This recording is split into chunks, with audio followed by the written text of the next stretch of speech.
afternoon, everybody, and welcome to this week's edition of Compliance Risk. Today, we're talking HIPAA Gap Analysis, and we have some really interesting stuff to show you here. I just love this little. You all see my little hippo up there from OIT? Give me a nod that you can see me sharing my screen because it doesn't show that I'm sharing my screen. Yeah, our friends at OIT, I love Ray. He's always got something funny going on here. Yeah, so today we're going to talk all things HIPAA. Before we kind of get into assessments and all the pieces and parts of the platform and the things I want to kind of show you, how many of you have healthcare organizations that you work with? Raise of hand. Use the little razor icon, whatever. Hey, look at you with the stogie. I'm so jealous. So you're all probably pretty familiar with the HIPAA laws, rules, regulations, so on and so forth, right? So let me go back over here. The health insurance, I can't even say it. My mouth gets all tongue twisted. But the HIPAA rule and then the HIPAA security summary and security rules. You're probably all familiar with this. Is this correct? Do you know that there are two very specific ones? Did not know that. How about you, Matt? Do you know that there are two? Two HIPAA rules? In a sense, two rules. You mean like HIPAA and high trust, like that stuff? Well, high trust is something different, but yes, I'm kind of getting there. So there is a HIPAA security rule that talks about controls and so on and so forth, but there's also a HIPAA privacy rule. Tim, one of the biggest things I work on is just teaching people what the difference between security and privacy is. Yeah. They conflate them all the time. Yes. However, when we're doing a gap analysis within the covered entity, now before I get it, you all know what a covered entity is? So there is, and I'll put this link in chat, right? So there is very specific rules and information about what defines a HIPAA covered entity. Generally speaking, most organizations that work in the healthcare space that have EPHI or PHI can be considered a HIPAA covered entity. I can give you all the gory details of whether or not they process medical insurance and credit cards and all that other fun stuff, but if you're working with patient data, you're probably a covered entity. And even if you're not, you should probably still be doing things to safeguard the stuff that you're doing, right? Would we all agree with that? Yes. I mean, good cyber hygiene is good cyber hygiene, regardless of whether or not it's legally required. Now, yes, the HIPAA privacy and the HIPAA security, all from Health and Human Services, HHS, sort of national thing. We're all very familiar with it. But I want to spend a little bit of time talking about the security pieces, right? Kind of rolled out in 2013, and it's kind of been like a standard, right? And there are multiple different ways of dealing with the control items and walking through an assessment. But before I even go through that, question for you all. Do you know what a BAA is? Show of hands, icon, raise your hand, nod your head. Yes. For organizations that are in the healthcare space, do you have BAA agreements in place? Signed by a company officer? Sorry, I'm under NDA.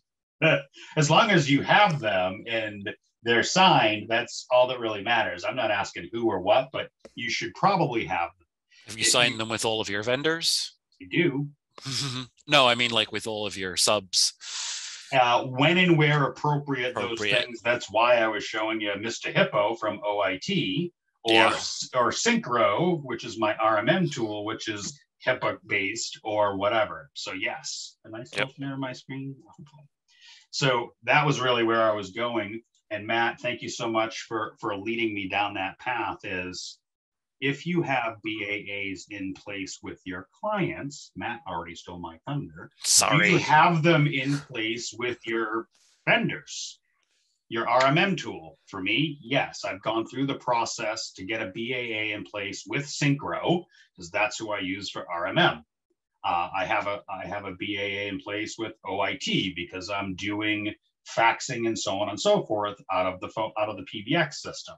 I have a BAA in place for some of the other vendors in which I provide, my MSP provides services. The hardest one I've not been able to get yet is one from Microsoft, which is kind of a problem, but I'm still trying to work through that process. The key takeaway here is make sure you have a BAA in place with your client and any of the third-party things that you might be using for that client. Do you all have a template for BAAs? If you don't, I will put one on the dashboard for you all to get to and have your legal team and their legal team. It's good boilerplate to start. You know, I hate templates, but it's a good starting and jumping off place that Go ahead. So I've got a question. So since you don't have a BAA supposedly with Microsoft, right? What's the risk? Since you have them with everybody else, but not that one vendor. Well, the good news is that my healthcare clients that I work with as HIPAA covered entities are all Google clients, and I have a BAA with Google, and they have a BAA with Google. So in a sense, I'm kind of covered because I'm not dealing with Microsoft in the healthcare space. I'm dealing with Google Workspace, and as a Google partner, I have a BAA in place with Google, and my clients have a BAA in place with Google. Isn't the whole point or the premise behind the BAA that if there is a breach, there is access to logs and required access in order to facilitate the investigation of said breach, and basically you might not need that inside of Office 365 because they expose it all to you anyway. Right. Yeah, that's you do make a really good point about when does a BAA come into play? Yes, it comes into play possibly during breach. We can get into the breach notifications and all of that stuff and all of those pieces and parts. Because my clients have BAAs specifically with Google, like it's about shared risk and it's about the responsibility and chain of custody and all that stuff, right? So I'm doing my best diligence to make sure I don't expose PHI from my client, right? They're doing their best and Google's doing their best. It's an agreement that we have in place that we're going to play nice in the sandbox. And in the event something happens, we're going to adhere to whatever laws and regulations and legal pieces come down, that we're going to adhere to them. I hate to call it the cover your ass policy because it's not really that. It's more in-depth than that. But at the end of the day, having something in place about that shared risk is better than having nothing in place and assuming all the risk.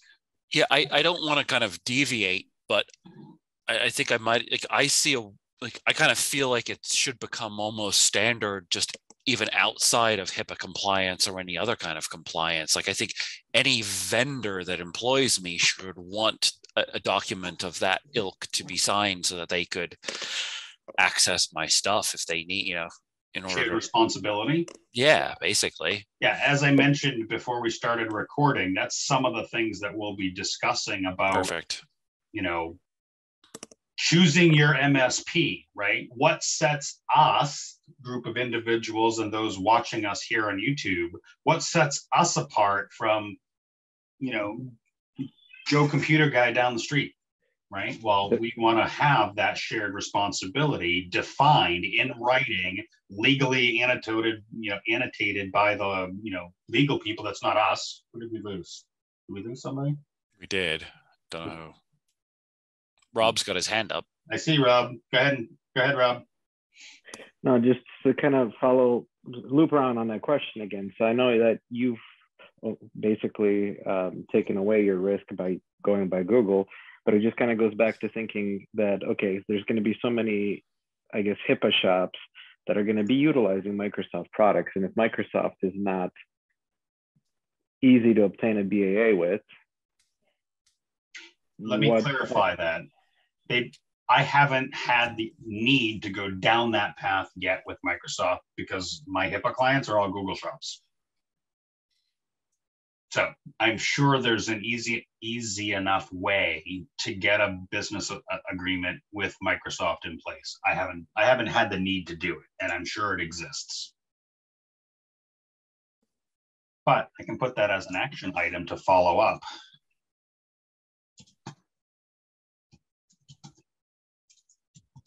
Good.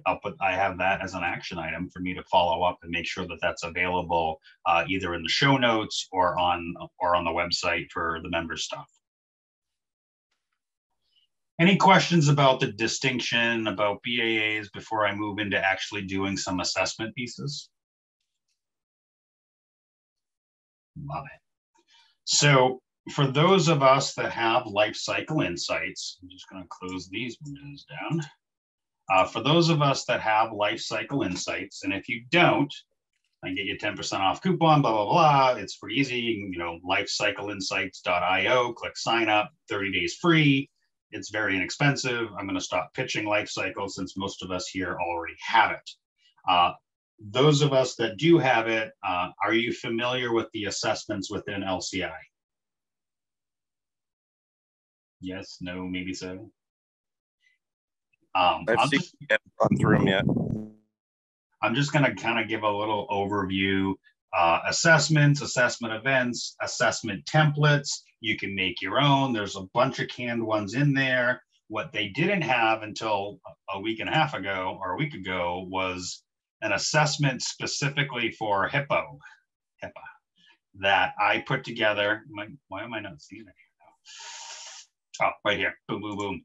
Specifically around the HIPAA security controls required for HIPAA based on HHS as of this month, blah, blah, blah, blah. So I've put these all in here, created this template that then LCI can import into your platform for you. Or if you want a CSV, I can give you the CSV. I'll make it available on the dashboard as well, where you can get your CSV to import. Pretty easy. Go to manage, you go to add new, import from CSV, grab the file, do the mapping. It's very easy to be able to import. The template will be available on your members dashboard. Okay. So right now we have the HIPAA security, but I'm also working on the HIPAA privacy, and that should be ready to go hopefully by the end of the week. In LCI, doing assessment events, right? So yay, I'm gonna pick HIPAA, pretty easy. Oh, let me go back. If you weren't aware, HIPAA assessments, assessment events, I wanna add new, and I pick the whatever framework. In this case, I picked the HIPAA security for 2022. I'm gonna hit cancel because I already have that in here. Obviously, you need to make sure that you're under your right tenant and right client. I'm doing this on myself because I don't wanna, show customer data. But HIPAA assessment is pretty easy to walk through this stuff like you would any other typical assessment within LCI. Those of you that are familiar with it, I've got the remediation tips, the explanation, even hey, you need help from me, you need help from HHS, you can grab it from there. But all the typical scoring instructions, just like you would any other assessment within LCI, you do your little pick and choose along the way. I'm just kind of blow through in these really quick. But you get the idea, not applicable, unknown, you don't know if it's actually something that they're doing. At risk means, yeah, they don't do it or they're doing it all wrong. Needs attention, Maybe they're doing parts of it, but not all of it. Acceptable risk, maybe what they have is in place. Maybe they have, let's say they have a decent like antivirus. I'll just pick something out of the blue, but it's not the antivirus that you want. So you could choose either to accept that risk or call it satisfactory, right? So there's a little kind of wishy-washy between that. Satisfactory generally means, yep, it's up to snuff. It's doing what I want to do in the stack that I want and where they stand. And what the big difference between those two, at least for me, when I'm doing assessments, is they have something in place. It meets the requirement, but it's not my thing, which in LCI, you can turn into an opportunity and a recommendation, right? And I'll get to that here in a minute. So acceptable risk versus satisfactory. Satisfactory means, for me, it meets the requirement and it has my stuff. Acceptable risk means it meets the requirement, but it doesn't have my stuff. And you can interpret that, internally on your own MSP, however that falls into your thing. But if I want to be able to use the HIPAA gap analysis as a way for project work, as a way for helping to educate the client and move their security posture, you can kind of play with the 1 to 5 rankings here that best fits your MSP and your needs. Questions, comments? Each of the individual things can add comments, public and private. When you generate reports, public comments will show, private won't. If I remember that correctly. But your typical gap analysis, walking through the varying controls, doing your thing, adding some notes. I don't know what it means. What does this mean? Where do I go? All right, well, let's go over here and, quick, I can get some help from Tim or somebody else. So on and so forth. I'm just going to kind of pick a bunch of these off, blah, blah, blah, blah, blah, blah, blah, blah, blah, right? I'm not going to do them all. Go home and, ones you can kind of expand all, collapse all. You're kind of familiar with this. I don't want to give you all the ins and outs of how LCI works. You're probably all pretty familiar with it by now. Yes, no. You've got reports, yay. Let me see. I can do all blah, blah, blah. You're pretty, again, I'm not gonna, just give it a second. If you want a more in-depth how to use the assessment module inside of LCI, reach out to Alex and their team. I'm sure he will, I'm sure he and their team will help you out. Yay, pretty fun report that you can then, present to your clients during your QBRs or your team with. And so, who's this? Oh, Dan. Any questions so far about how to do an assessment in LCI? No one? Gosh, tough crowd today. Let me show you a little something that I like to do for us and our techs internally. Under the private comments, I could put something like ensure CII, I don't know, I'm just picking one. Under the private comments, hide scoring instructions, I could put a note like, this could be an op for MRR and project by adding A, B, C, whatever. I'm just kind of throwing stuff out there, like by basically an internal note to us and our team with, hey, here's an opportunity for this control or other controls as we go through the process. So that when our team or the account manager is looking at these assessments, they can get the notes and be like, opportunity, opportunity, opportunity, and build that into the next QBR, the next meeting with the client, and so on and so forth. Questions, comments? Gosh. Hey, David, thanks for joining. So, pretty easy. You know, all the requirements for the HIPAA security are in here. HIPAA privacy should be available by the end of the week. And I'll have the CSV template on the dashboard, or you can just ping, I suspect, support at Lifecycle and ask them to import it for you if you have troubles importing the CSV. Questions? Ruler. You guys are pretty easy today. You're not making it very so now that we've done an assessment, we're going to go and look at the recommendations, right? So I know that I kind of went through this and I'm like, I want to add a new recommendation, and I want to attach this recommendation like install AV. And I want to attach that. What the heck is the thing? There used to be able to, oh yeah, link to the assessment. Link to the assessment. What? Oh, because I probably didn't save my results.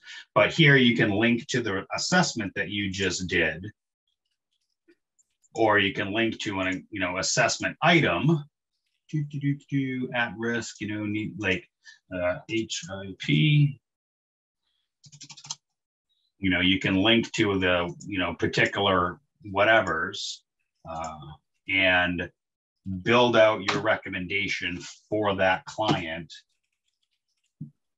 based on the HIPAA gap analysis that you've done.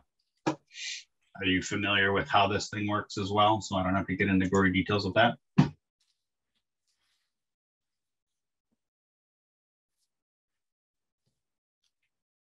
Wow, no questions. I'm either doing a really good job or you guys already know this shit and I'm wasting your time.